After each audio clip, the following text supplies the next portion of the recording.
explicamos muy claramente. Y el país sabe pues quiénes somos y hacia dónde vamos. Por eso digo, una gran victoria.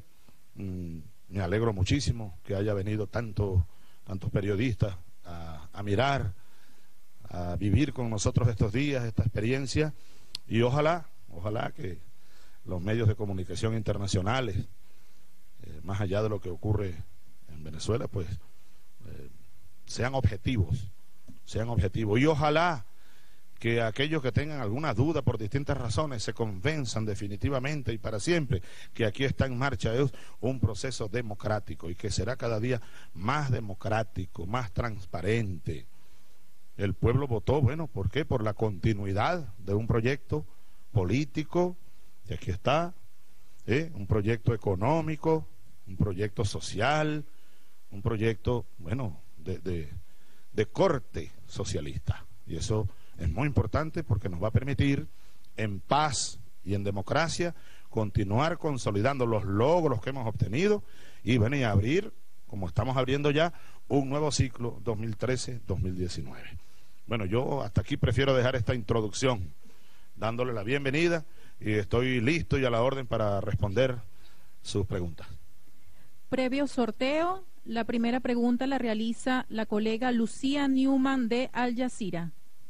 Muchas gracias, presidente. Me gustaría comenzar preguntándole lo siguiente. Usted ha hablado por teléfono con el ex candidato Enrique Capriles y le ha manifestado su disposición de entablar un diálogo y un esfuerzo por mejorar la convivencia y la paz en Venezuela. Ahora, es muy común en el mundo entero, como usted sabe, que después de las elecciones los candidatos dicen cosas parecidas. Se estrechan las manos, dicen que van a trabajar juntos. Eso no ha pasado en Venezuela hasta ahora. Entonces, mi pregunta es, si usted considera que ahora hay algo que ha cambiado después de estos comicios, hay algo distinto en Venezuela que cree que hará más posible, más factible que se haga este diálogo, y en base a qué temas, qué áreas se podría trabajar juntos con la oposición, cree usted. Fíjate, yo te voy a reiterar cuál es nuestro concepto y nuestra praxis del diálogo. Hay que comparar, más allá de que yo haya llamado a Capriles, que él me haya atendido, que hayamos hasta bromeado en algún momento, bien, pero más allá de eso y de esta coyuntura, hace 20 años atrás el diálogo aquí era prácticamente a plomo. Yo creo que lo dije no sé si lo dije allá en el liceo también, el día de la votación. Sí, porque siempre viene esa pregunta, el diálogo. Siempre viene esto de que Venezuela está dividida. Yo lo dije. Para mejorar la convivencia. Bueno, bien. Sí. Déjame desarrollar mis ideas al respecto, por favor. Sí, claro. Pero lo que yo te estaba desarrollando era, primero, que aquí el diálogo era a plomo. Te estoy hablando de los años 80, los años 90. Y nosotros creo que inauguramos en 1999 una nueva era en Venezuela. Y uno de los elementos definitorios de esta nueva era es precisamente una nueva forma de diálogo, una apertura al diálogo, un llamado al entendimiento, a la convivencia, a la paz. Bueno, Lucía, este pequeño pero gigantesco libro surgió de un proceso inédito en Venezuela. El que quiera investigar un poco, investigue, pues. Ahí está Aristóbulo, que fue primer vicepresidente de la Asamblea Nacional, el diputado Isturi. ¿Ve? Yo no recuerdo, pero cuántas corrientes, cuántos mensajes, cuántas propuestas llegaron a la Asamblea Constituyente y ustedes recogieron en recorridos por todo el país. De todos los sectores. Aristóbulo, ¿tú recuerdas algo? Fíjese usted que desde la técnica del rebote, fíjate. Desde los métodos más modernos hasta los más ordinarios. videoconferencias en la mañana abiertas con todos los rincones del país. Había el 800 constituyente con más de 800 estudiantes recogiendo las propuestas, todas las manifestaciones y marchas, transmisión de los debates por televisión y por la radio. Y bueno, salíamos con vehículos recogiendo las propuestas con pipotes en las esquinas, en todas las plazas públicas, los constituyentes los fines de semana, de manera que nunca antes el país había vivido un proceso de eso. Pero sin embargo, al final no era la Constitución, fue un proyecto que fue sometido a discusión para someterlo a referéndum. Gracias, Aristóbulo.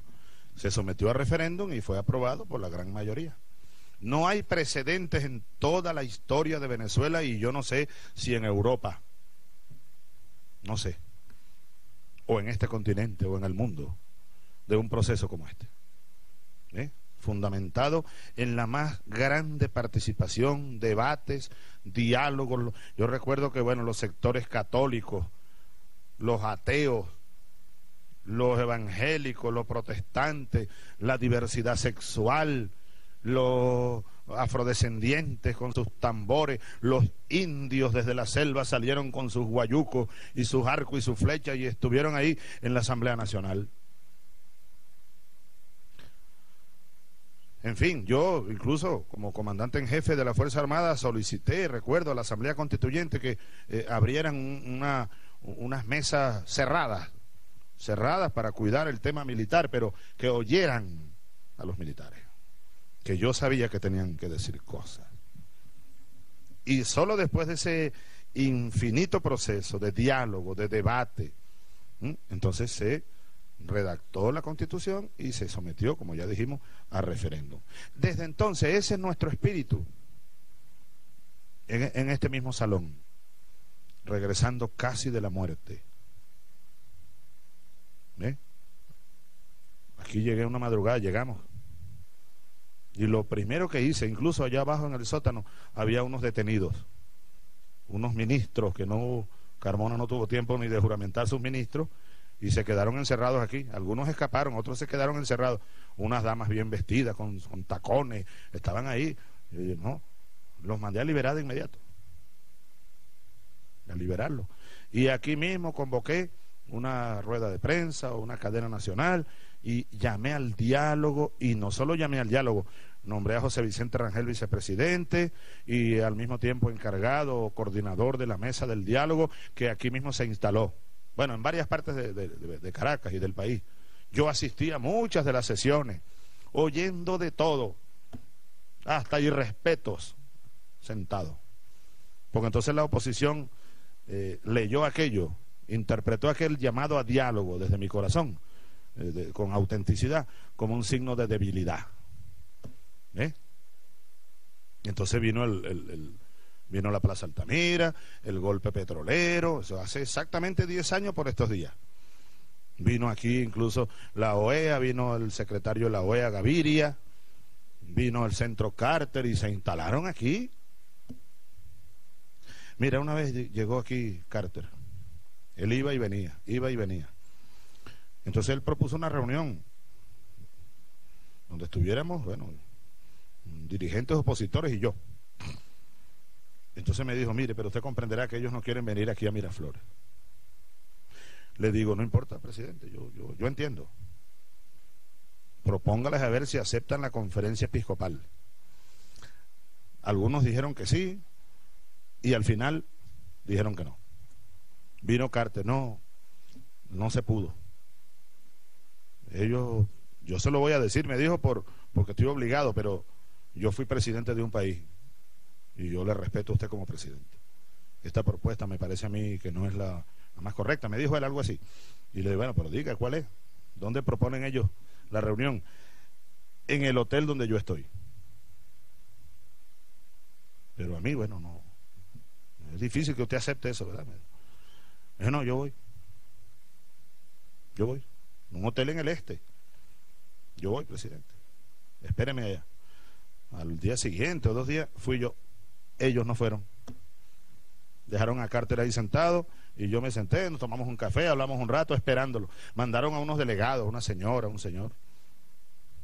pero los dirigentes no fueron. Y sin embargo, hoy yo ratifico mi llamado, y aprovecho tu pregunta, bueno, a los dirigentes de la oposición, a que le hablen claro al país y que demuestren una voluntad de convivencia, porque es que algunos sectores, Newman, de la oposición entienden el diálogo como de la vieja manera, ¿no? Es decir, las élites, ¿no? Las élites. Y luego la imposición. A Elías, ¿verdad? El pacto de élites, y al final, si tú no asumes lo que ellos proponen, eres un tirano. No hubo diálogo. Ese es el diálogo de ellos. De buena parte de ellos es la imposición, porque se acostumbraron toda la vida. Aquí había, bueno, el pacto de punto fijo, pues. AD, COPEI, los dos grandes partidos en ese tiempo, Fede Cámara y las cúpulas de la gran burguesía. ¿Y quiénes más? Y la cúpula obrera. En algunos casos, pero los llamaban en algunos casos. Pero me refiero yo al pacto ese de la élite. La élite.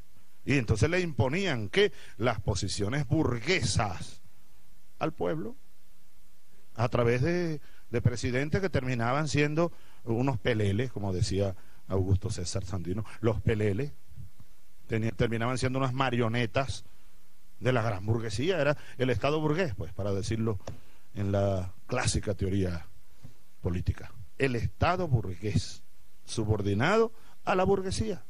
Yo no llegué aquí para subordinar ni mi persona, mucho menos el gobierno o el Estado, a los intereses de la burguesía. Los intereses nacionales y el mandato de la Constitución. En este marco, nosotros estamos abiertos y dispuestos a promover, a participar, a impulsar, etcétera, etcétera, etcétera, distintos mecanismos de encuentros, de debate, de diálogo, y hemos creado además muchas instituciones que están allí. Para ello la Asamblea Nacional es una. La Asamblea Nacional, vaya qué escenario para el diálogo político. El Consejo Federal de Gobierno por parte del Poder Ejecutivo. En ese Consejo Federal de Gobierno, que está presidido por el vicepresidente, según manda la Constitución, participan y son miembros activos todos los gobernadores y un conjunto de alcaldes, es decir, está la oposición allí también. Que abramos un debate abierto y franco y que la oposición o la élite opositora, se cambie.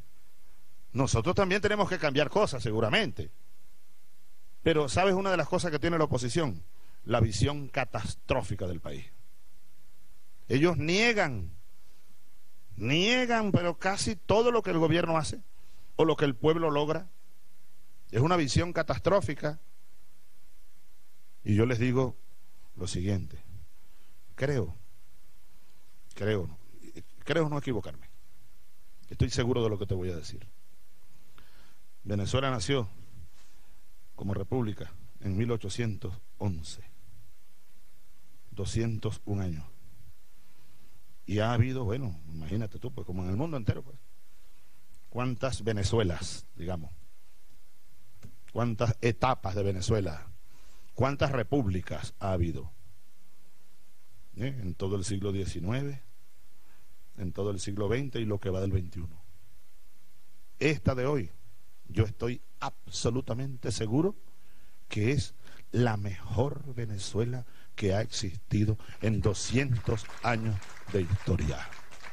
La mejor desde el punto de vista político, la democracia, la participación de un pueblo, el poder popular, el respeto a los derechos humanos, la más absoluta libertad de participación, de movilización, de expresión, etcétera. Nunca hubo lo que hoy tenemos en Venezuela, nunca, desde el punto de vista social,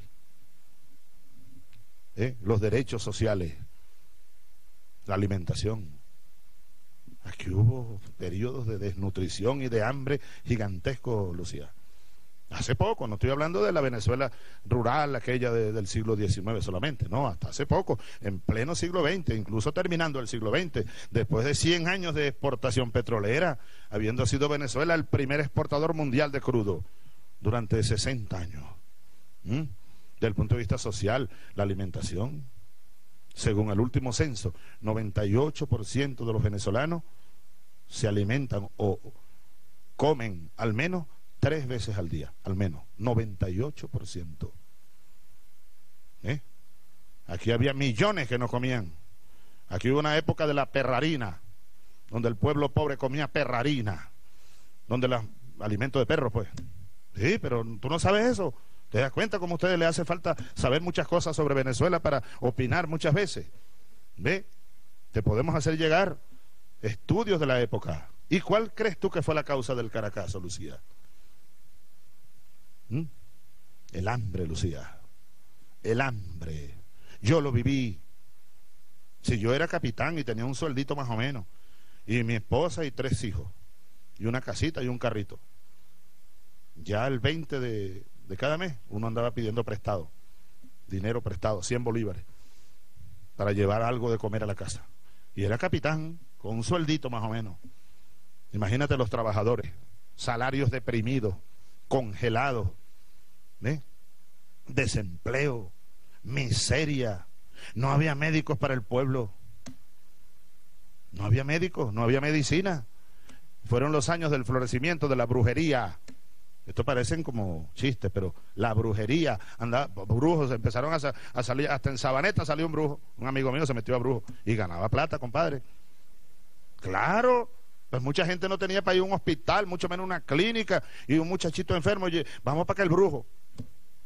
Y venía un brujo con 4 ramazos ahí, una bebida no sé qué más, y listo.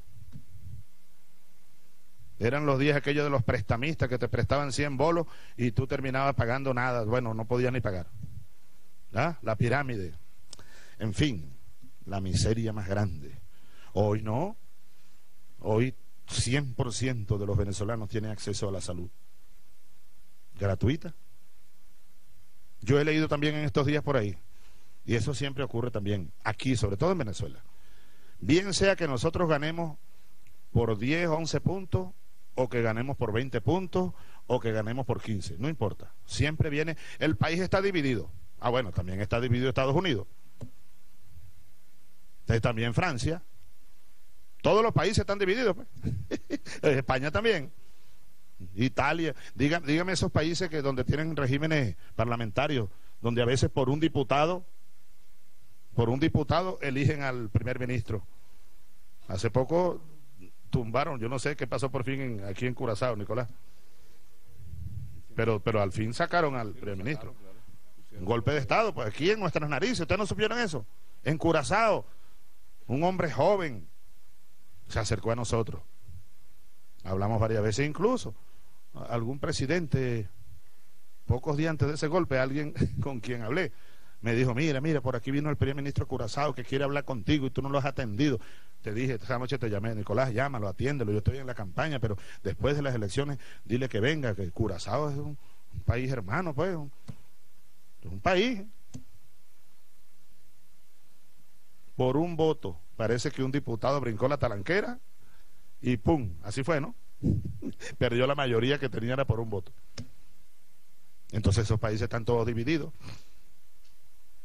En Europa hay varios regímenes parlamentarios, Inglaterra, y a veces por 3 o 4 diputados nombran primer ministro. Dígame Italia. Pero entonces solo a Venezuela le aplican, y a Ecuador y a Bolivia. Yo creo que si nosotros ganáramos, Elías, con 90%, también está dividido el país, 90, pero hay 10. Ah, bueno, de ese punto de vista tan irracionalmente político, habría que sacar 100% de los votos para que el país no esté dividido. Imagínate tú qué cosa, ¿no? Hasta dónde llega la elaboración, ¿no? Maquiavélica, y que me perdone Maquiavelo, de unas tesis políticas, pero traídas de los cabellos, ¿vale? Creen que somos tontos. No, el país está dividido. Bueno, entonces, de ese punto de vista, donde hay tiranías o monarquías, donde no hay votos, ahí sí el país está unido. El país está unido. No te das, porque, bueno, la gente no puede expresar. Aquí lo que hay una democracia viva, cada día más viva, más diversa, donde hay un conjunto de opiniones y libertad para expresarlas. Y una de las expresiones es la del voto, pues. Bueno, Lucía, ¿sí? Sigamos dialogando. Y ojalá todos los sectores de la vida nacional, los sectores, bueno, económicos. Fíjate, yo ya estaba leyendo unas declaraciones, o las declaraciones de un dirigente de algún organismo económico, de esto, de la burguesía, que ahora la economía venezolana se va a hundir más con el triunfo de Chávez. La economía venezolana es una de las que más está creciendo en este continente. Jordani, ¿terminaremos en cuánto? Jorge, 5 y pico, ¿verdad? Primer semestre fue 5.6, presidente. Ajá. Y este trimestre que terminó, seguramente no tenemos por encima de esa cifra. No tenemos todavía los números definitivos, pero tenemos elementos muy positivos del crecimiento de la economía venezolana, del comercio, del consumo, en fin. Pero ojalá que todos los sectores de la vida nacional, de manera muy objetiva, nos sumemos al proceso de diálogo permanente y de construcción de un país, de nuestro país, en el marco de la Constitución bolivariana. Muchas gracias. Por CNN de Estados Unidos, pregunta la periodista Paula Newton, perdón. Newton. Tú eres familia descendiente de Newton, sí, debe ser. Perdóname, hablo inglés, sí. Ah, ¿tú no hablas español? Poquito. ¿Y cómo hacemos? Yo no entiendo. Aquí estoy para traducir, señor presidente. ¿Quién va a traducir? Yo. Ah, muchas gracias. Por favor. Es Claudia CNN Rebasa. Internacional. Ah. Claudia Rebasa, CNN Internacional. Ok. Do you intend to get involved in the Syrian crisis? Is there anything you can do to help? And do you still back the Assad regime 100%?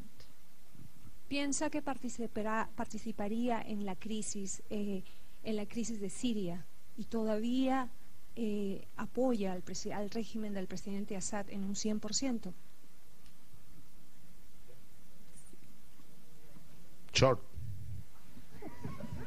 Short question, probably no short answer. How's my English?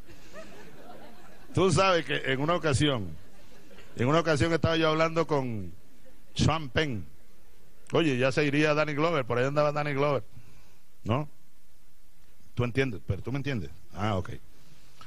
Entonces estaba yo hablando con Sean Penn y yo hablo pero inglés.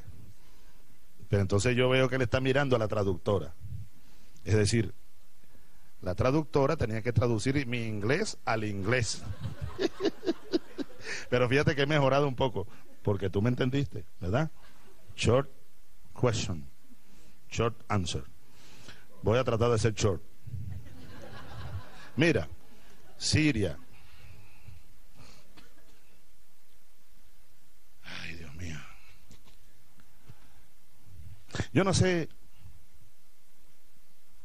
si alguien racionalmente en este mundo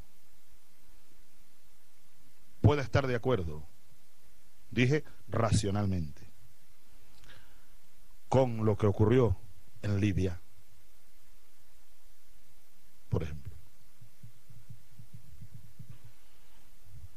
Una cosa horrible, una cosa bárbara. Una cosa bárbara.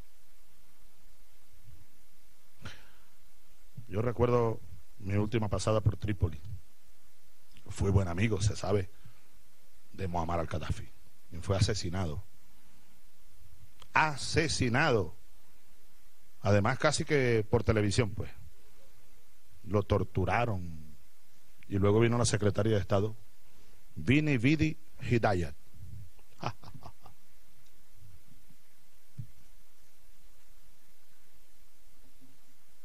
Por eso yo digo, alguien racionalmente en este mundo, o mejor dicho, humanamente en este mundo, pudiera estar de acuerdo con eso, por el amor de Dios. Si fuera así, ¿en qué humanidad estamos viviendo? ¿Dónde está la humanidad? ¿Dónde está lo humano? ¿Sí? Porque se podrá estar o no de acuerdo, con un país o con un presidente o con quien sea. Pero matar a miles y miles de seres inocentes para matar al presidente, como lo mataron al final. Él escogió morir. El último mensaje que me llegó de Gaddafi, a través de varios intermediarios, me dijo: recuerda, Nicolás, moriré como el Che. Voy al martirio. Voy al martirio. Y bueno, así lo martirizaron, pues. Y a sus hijos, y a sus nietos, etcétera. Y a un pueblo, chica.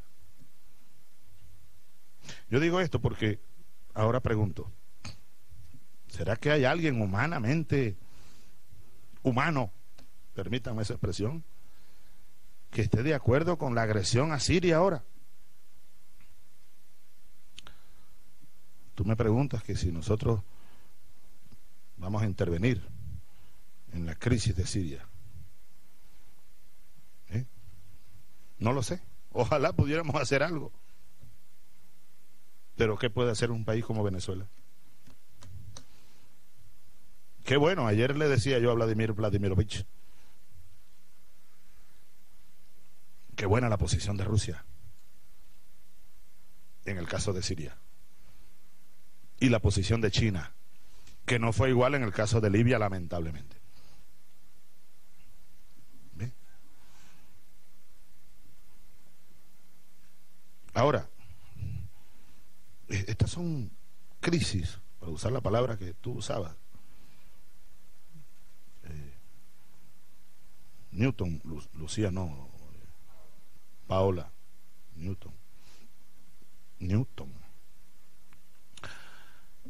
Crisis provocadas, planificadas y provocadas. Planificadas y provocadas. Es decir, producidas desde fuera. Eso lo ha estado diciendo el gobierno ruso en distintas ocasiones. Ahora en el caso de Siria. Es muy lamentable. Ahora estamos viendo, bueno, el tema este de Turquía y unos bombardeos y la posibilidad, ojalá que no ocurra, de una guerra, ¿no? Turquía, Siria. Ojalá que quienes han planificado esto y lo están apoyando se pusieran la mano en el corazón. Nosotros tenemos que apoyar la soberanía de los pueblos, Paola. Siria es un país soberano, por el amor de Dios, como lo es Libia, como lo es Venezuela, como lo es Estados Unidos, como lo es cualquier país de este mundo. No estamos de acuerdo, bueno, pero tiene que estar de acuerdo con lo que piense tal o cual. Y si no, los bombardeamos o los desestabilizamos. No, eso no puede ser. Es lamentable que el mundo haya entrado en una nueva era imperial. La nueva era imperial. Yo recuerdo la cumbre del 2000, la cumbre del milenio, y todas aquellas manifestaciones de buena fe de todos los gobiernos del mundo. Nosotros, los pueblos del mundo, el siglo XXI, le damos la bienvenida a la paz, a la armonía mundial. Y mira, qué lamentable. Qué lamentable. Ahora, la causa es una: el imperialismo. El imperialismo. Y ojalá que la mayoría de este mundo se dé cuenta de eso. Claro, hay un tratamiento mediático terrible. Terrible. Terrible. Mira lo que hicieron ahí en Libia. Simularon la Plaza Verde. Tú sabes eso, ¿no? La Plaza Verde la montaron en Doha. Y hasta un actor simulando ser hijo de Gaddafi, uno de los hijos de Gaddafi. ¿Te acuerdas, Nicolás? Qué cosa, ¿no? Y bomba, y bomba, y bomba, y ahora los drones, aviones no tripulados, que le lanzan bombas a niños, a inocentes, a mujeres, a todo el mundo que se atraviese. Que es una locura.